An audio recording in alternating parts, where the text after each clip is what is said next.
years ago, 26-year-old David Smith weighed 630 pounds. He had left his home in a year, and he even considered ending his own life. But fortunately, he decided to reach out to a complete stranger for help. Today, he has lost over 400 pounds and largely credits the unlikely friendship with the man who helped him do it. Please welcome the man who helped turn David's life around, Chris Powell. And now, 400 pounds lighter. Please welcome David Smith.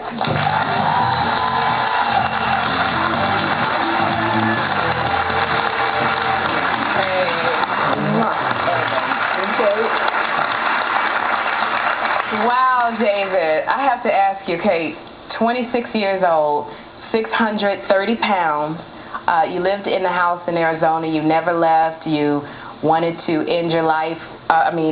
What made you be so heavy? It was mostly due to drinking soda throughout the whole day, and eating late, at night, and binge eating at night. Yeah, and I forgot I saw in one of the clips you had like a lot of pizza. A lot of pizza, a lot of soda, and. Okay, and then what comes in your mind when you say, I'm just going to lose this weight, I'm going to do it, because you're 600 pounds? I thought about it, and, why am I this unhappy? And I thought, if I could be this unhappy, maybe I could be happy. Okay. Yeah. Did you ever consider doing the gastric bypass? I did, but, I figured, I had a good chance of dying on the operating table. And, that's not good odds for me. No. Not at all. No. And Chris, you were working as a fitness correspondent for your local news station. Yes. And then you got this letter from David. What happened? In fact, it was just my first couple months at the station, and one of the producers came to me and said, well, look, we get hundreds of emails of people asking for help. This one is really something, you can have it, but you don't have to do anything about it. And so I got this email, and it said, look, my name is David Smith, I'm 630 pounds. The doctor said I might have 4 years left to live, and I don't know what to do. If anything, maybe you could just come show me a few things that I could do.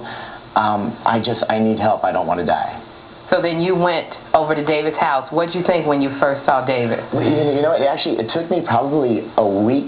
I had to think about it for a week because I didn't know exactly what to do. I'd worked with athletes before and just regular clients looking to lose 10 to 15 pounds.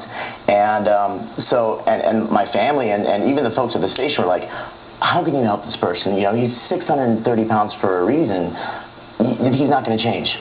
But I couldn't stop thinking about it. And so I picked up the phone, I called him up, I said, I'm going to show up on Saturday, I just want to meet you. That's it, I just want to meet you. And it's kind of like when you're going to go buy a puppy, where you're driving, you're like, I'm not going to get the dog, I'm just going to go look at it first. I don't mean it like that, but that just really came out the wrong way. But at first, I just wanted to meet him, and I just wanted to see what his story was like. And I wanted to see if he really believed that he could lose it. Because a lot of people say, I want to lose the weight, but they're really not ready to make the change yet. They're not ready to make the lifestyle. They want someone else to drag them through it. And so, yeah. What was it about him that made you say, you're the person who can do this with me?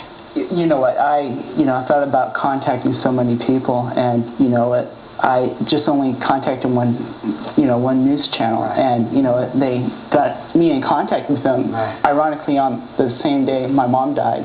Wow. And on her deathbed, she was telling me, David, I need you to lose this weight. And and a year passed, and on that day, Is when you? It's when we made contact. What did you do?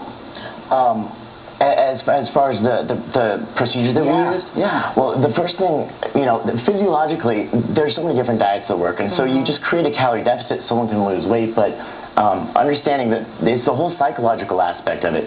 The physiological part, the physical part's the easy part, it's the emotional part. Yeah. And once again, he was 630 pounds because they were comfort foods, because, I wanted to sit down, I wanted to learn how he ate, and then he told me about, starving all day, because he'd wake up and say, I'm not going to eat, but you're so hungry at night, binge at night. We call it sumo dieting. That's what sumo wrestlers do to gain all that weight. So I needed to split the meals into, of course, the first thing I always do is get people eating 6 times during the day. I think about it like a metabolic potter's wheel, like your body's like a lump of clay. Every time you eat, you spin that wheel. So I had to get them spinning up, and then we can start to mold the body. But yeah, go ahead. No, this is so wonderful. You guys are best friends. Yeah. And you developed this eating plan for David, and you guys worked out together. When did the friendship start? Because you said he couldn't even look you in the eye. Yeah. You couldn't joke around. Yeah. You know, I wrote him a letter, like 3 months later, and went over some difficult things in my life as far as how I got that big. I was molested when I was 6 or 7 by, the first friend I ever made. I turned to food at that point in my life, to escape. Mm-hmm. And, You read this letter? Can you say what the letter says? Well, in the letters, it was about 2 pages long, and I've got the original. It's smeared because I cried the whole time reading it because I had no idea. I had gotten to know him for about 3 months, and he handed me the letter as I was leaving one day, because I was driving out to his house every other day, and he handed it to me and said, "Don't read it yet, just read it later on." And so I drove to a coffee shop and I started reading it, and I just started crying because I kept joking around with him, trying to get the personality out, and it was really starting to happen. But then I realized just emotionally how important I was to him, just not as a trainer, but as a friend and someone who actually believed in him as his support system. And it went from there. It just went from there. I have to ask this question. You stopped going outside. When you went out for the first time after losing some of this weight, how was that? Did it take you a while to say, okay, today I'm going out today, I promise? Yeah, because, when you're that big, people look at you all the time, and I just got smaller and smaller, and people started ignoring me, and that was great, It's funny because you said it's so nice to go out and have people not look at me, to have people not know I'm there. And Chris, I want to ask you, because we see how you have changed David's life with the weight loss. How has David changed your life? And that's the one thing. So many people say, well, good for you for changing his life. But that's actually where this whole thing kind of, the journey continues on, and that's why David he's becoming a trainer right now, because I need for him to experience just the fulfillment on my side.